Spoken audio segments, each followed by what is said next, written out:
नमस्कार साथियों, मैं रवि कुमार राठौर। आज की रात्रि कहानी में आप सभी श्रोता साथियों का बहुत बहुत स्वागत करता हूं।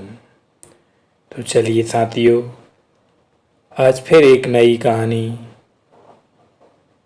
का रसास्वादन हम करते हैं।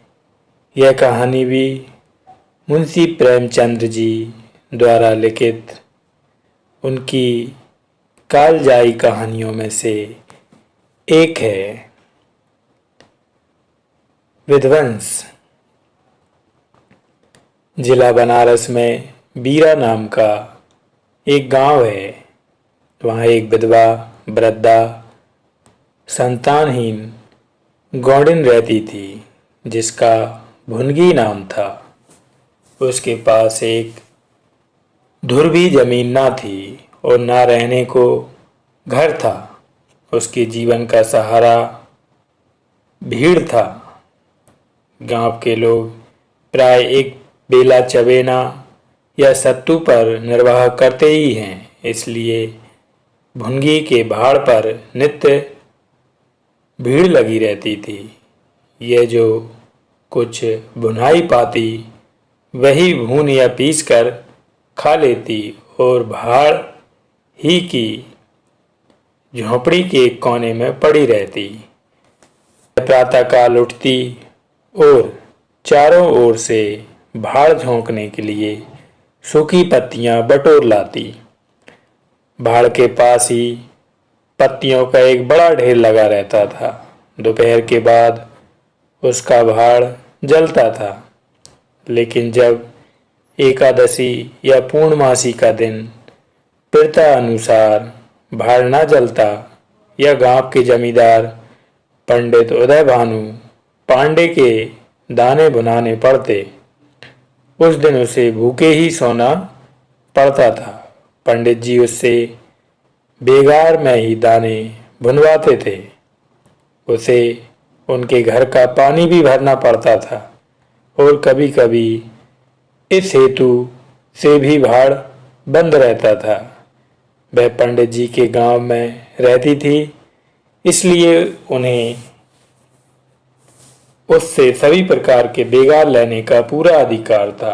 इसे अन्याय नहीं कहा जा सकता।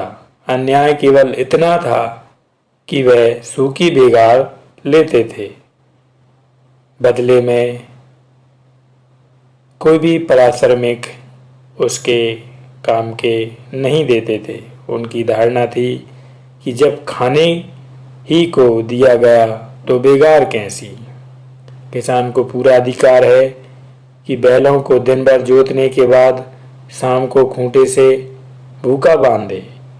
यदि वह ऐसा नहीं करता तो वह उसकी दयालुता नहीं है, केवल अपनी हित चिंता है। पंडित जी को इसकी बहुत चिंता न थी, क्योंकि एक तो भुनगी एक दिन भूखी रहने से मर नहीं सकती थी, और यदि देवयोग से मर भी जाती तो उसकी जगह दूसरा भाड़ बड़ी आसानी से बनाया जा सकता था। पंडित जी की यही कृपा कम न थी। वह भुनगी को अपने गांव में बसाए हुए थे। चैत का महीना था और संक्रांति का पर्व। आज के दिन नए अन्न का सत्तू खाया और दान दिया जाता है। घरों में आग नहीं जलती। भुनगी का भाड़ बड़े जोरों पर था। उसके सामने एक मेला सा लगा हुआ था। सांस लेने का भी अवकाश न था। ग्राहकों की जल्दबाजी पर कभी कभी झुंझला पड़ती थी। इतने में जमींदार साहब के यहाँ से दो बड़े बड़े टोकरे देखकर सहम उठी। अभी दोपहर था कि सूर्य अस्त से पहले इतना अनाज भूनना असंभव था। घड़ी दो घड़ी और मिल जाते तो एक अठवारे के खाने भर को अनाज हाथ आता। देव से इतना भी ना देखा गया। इन यमदूतों को भेज दिया। अब पहर रात तक सेंत मैत में भाड़ में जलना पड़ेगा। एक नैराश्य भाव से दोनों टोकरों ले लिए। चपरासी ने डांट कर कहा, देर ना लगे नहीं तो तुम जानोगी। भुनगी, यहीं बैठे रहो, जब भुन जाए तो लेकर जाना, किसी दूसरे के दाने छूं तो हाथ काट लेना। चपरासी, बैठने की हमें छुट्टी नहीं है, लेकिन तीसरे पहर तक दाना भुन जाए। चपरासी तो यह ताकीद करके चलते बने और भुनगी अनाज भूनने लगी, लेकिन मन भर अनाज भूनना कोई हंसी तो नहीं। उस पर बीच बीच में बुनाई बंद करके पहाड़ भी झोंकना पड़ता था। अतएव तीसरा पहर हो गया और आधा काम भी ना हुआ। उसे वह हुआ कि जमींदार के आदमी आते ही होंगे, आते ही गालियां देंगे, मारेंगे। उसने और बेग से हाथ चलाना शुरू किया। रास्ते की ओर ताकती और नांद में छोड़ती जाती, यहाँ तक कि बालू ठंडी हो गई, सेबड़े निकलने लगे। उसकी समझ में ना आता था क्या करे। ना भूंजते बनता था, ना छोड़ते बनता था। सोचने लगी, कैसी विपत्ति है। पंडित जी कौन मेरी रोटियां चला देते हैं, कौन मेरे आंसू पहुँच देते हैं। अपना रक्त जलाती हूँ तब कहीं दाना मिलता है, लेकिन जब देखो खोपड़ी पर सवार रहते हैं, इसलिए ना कि उनकी 4 अंगुली धरती से मेरा निस्तार हो रहा है। क्या इतनी सी जमीन का इतना मोल है। ऐसे कितने ही टुकड़े गांव में बेकार पड़े हैं, कितनी ही बकरियां उजाड़ पड़ी हुई हैं। वहां तो केसर नहीं उपजती, फिर मुझी पर क्यों यह आटों पैर धौंस रहती है। कोई बात हुई और यही धमकी मिली कि भाड़ खोद कर फेंक दूंगा, उजाड़ दूंगा। मेरे सिर पर भी कोई होता तो क्या बौछारें सहनी पड़ती। वह इन्हीं कुत्सित विचारों में पड़ी हुई थी कि दोनों चपरासियों ने आकर कर्कश स्वर में कहा, क्या री, दाने भुंज गए। भुनगी ने निडर होकर कहा, भून तो रही हूं, देखते नहीं हो। चपरासी, सारा दिन बीत गया और तुमसे इतना अनाज ना भुन गया। यह तू दाना भून रही है कि उसे चौपट कर रही है। यह तो बिल्कुल सेवड़े हैं, इनका सत्तू कैसे बनेगा। हमारा सत्यानाश कर दिया। देख तो आज महाराज तेरी क्या गति करते हैं। परिणाम यह हुआ कि उसी रात को भाड़ खोद डाला गया और वह अभागिनी विधवा निर्बलंब हो गई। भुनगी को अब रोटियों का कोई सहारा ना रहा। गांव वालों को भी भाड़ के विध्वंस हो जाने से बहुत कष्ट होने लगा। कितने ही घरों में तो दोपहर को दाना ही ना मैसर होता। लोगों ने जाकर पंडित जी से कहा कि बुढ़िया को भाड़ जलाने की आज्ञा दे दीजिए, लेकिन पंडित जी ने कुछ ध्यान न दिया। वह अपना रौब न घटा सकते थे। बुढ़िया से उसके कुछ शुभचिंतकों ने अनुरोध किया कि आकर किसी दूसरे गांव में क्यों नहीं बस जाती, लेकिन उसका हृदय इस प्रस्ताव को स्वीकार न करता।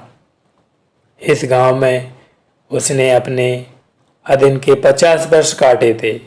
यहाँ के एक एक पेड़ पत्ते से उसे प्रेम हो गया था। जीवन के सुख दुख इसी गांव में भोगे थे।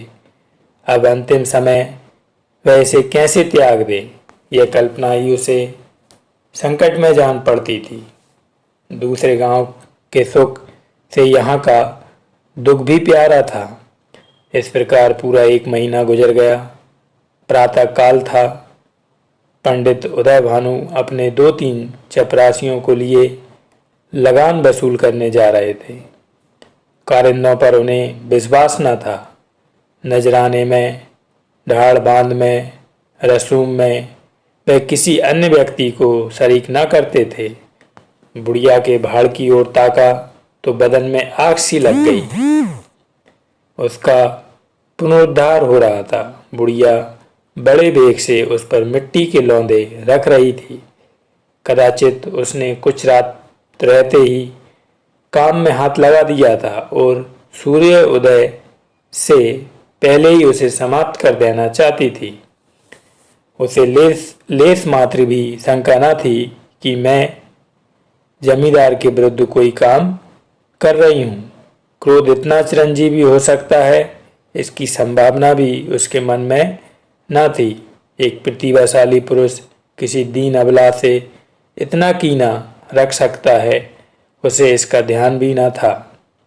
वह स्वभावतः मानव चरित्र को इससे कहीं ऊंचा समझती थी, लेकिन हाँ, हतभागिनी, तूने धूप में ही बाल सफेद किए हैं। सहसा उदय भानु ने गरज कर कहा, किसके किसके हुक्म से? भुनगी ने हकबका कर देखा तो सामने जमींदार महोदय खड़े हैं। उदय भानु ने फिर पूछा, किसके हुक्म से बना रही है?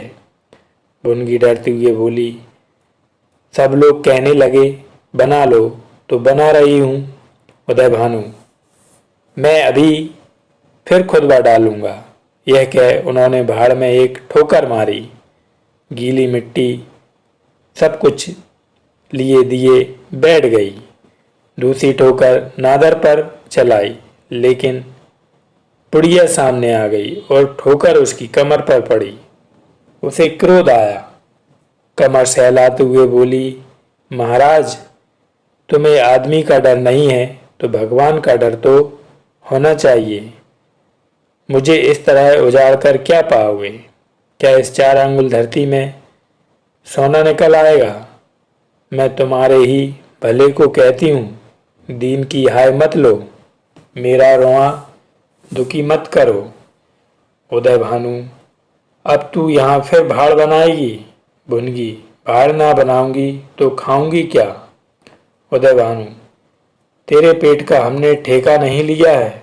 भुनगी, टहल तो तुम्हारी करती हूँ, खाने कहाँ जाऊं? उदय भानु, गांव में रहोगी तो टहल करनी ही पड़ेगी। भुनगी, टहल तभी करूंगी जब भाड़ बनाऊंगी, गांव में रहने के नाते टहल नहीं कर सकती। उदय भानु, तो छोड़कर निकल जा। भुनगी, क्यों छोड़कर निकल जाऊं? 12 साल खेत जोतने से आसामी काश्तकार हो जाता है। मैं तो इस झोंपड़े में बूढ़ी हो गई। मेरे सास ससुर और उसके बाप दादे इसी झोंपड़े में रहे। अब इसे यमराज को छोड़कर और कोई मुझसे नहीं ले सकता। उदय भानु, अच्छा, तो अब कानून भी बिगाड़ने लगी। हाथ पैर तो चाहे मैं रहने भी देता, लेकिन अब तुझे निकाल कर ही दम लूंगा चपरासियों से। अभी जाकर इसके पत्तियों के ढेर में आग लगा दो, देखें अब कैसे भाड़ बनता है। एक क्षण में हाहाकार मच गया। ज्वाला शिखर आकाश में बातें करने लगा। उसकी लपटें किसी उन्मत्त की भांति इधर उधर दौड़ने लगीं। सारे गांव के लोग उस अग्नि पर्वत के चारों ओर जमा हो गए। भुनगी अपने भाड़ के पास उदासीन भाव से खड़ी यह लंका दहन देखती रही। अकस्मात वह बेग से आकर उसी अग्नि कुंड में कूद पड़ी। लोग चारों तरफ से दौड़े, लेकिन किसी की हिम्मत न पड़ी कि आग के मुंह में जाए। क्षण मात्र में उसका सूखा हुआ शरीर अग्नि में समाविष्ट हो गया। उसी दम पवन भी बेग से चलने लगा। अर्धगामी लपटें पूर्व दिशा की ओर दौड़ने लगीं। भाड़ के समीप ही किसानों की कई झोंपड़ियां थीं। वह सब उन्मत्त ज्वालाओं की ग्रास बन गईं। इस भांति प्रोत्साहित होकर लपटें और आगे बढ़ीं। सामने पंडित जी उदय भानु की बाखर थी, उस पर झपटी। अब गांव में हलचल मची। आग बुझाने की तैयारियां होने लगीं, लेकिन पानी के छींटे ने आग पर तेल का काम किया। ज्वालाएं और भी भड़कीं और पंडित जी के विशाल भवन को दबोच बैठी। देखते ही देखते वह भवन उस नौका की भांति जो उन्मत्त तरंगों के बीच झकोरे खा रही हो, अग्नि सागर में विलीन हो गया। और वह क्रंद ध्वनि जो उसके भस्मावेश से प्रस्फुटित हुई होने लगी। भुनगी के शौक में विलाप से भी अधिक करुणाकारी थीं। साथियों, आज की रात्रि कहानी का यहीं पर समापन होता है। शुभ रात्रि।